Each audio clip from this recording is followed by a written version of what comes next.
پاکستان کے bowling coach عمر گل نے شاہین افریدی سے لڑائی کی خبروں پر خاموشی توڑ دی۔ بولنگ کوچ عمر گل نے پریس کانفرنس کرتے ہوئے کہا کہ میں جب صبح سو کے اٹھا تو ایکس پوسٹ پہ کسی نے مجھے ٹیگ کیا ہوا تھا جس میں کہا گیا کہ شاہین افریدی کوچ کی بات نہیں سن رہا ہے۔ انہوں نے کہا کہ یہ اس وقت کی بات ہے جب حسن علی گرا تو اس کے سر پہ چوٹ لگی ہوئی تھی۔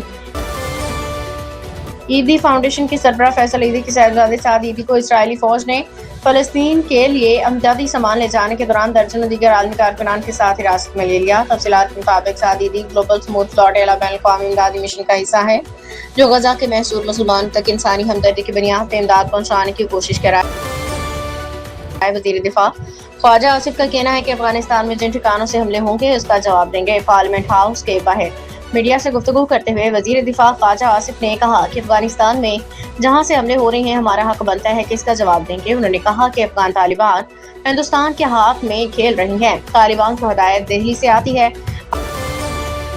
امریکی صدر ٹرمپ نے ایران پہ طے شدہ حملہ مؤخر کرنے کا اعلان کر دیا۔ امریکی صدر کا کہنا ہے کہ قطر کے امیر شیخ تمیم بن حمد الثانی، سعودی ولی شہزادہ محمد بن سلمان، متحدہ عرب امارات کے صدر محمد بن زاید ال نہیان کی درخواست پہ وہ ایران پہ حملہ مؤخر کر رہے ہیں۔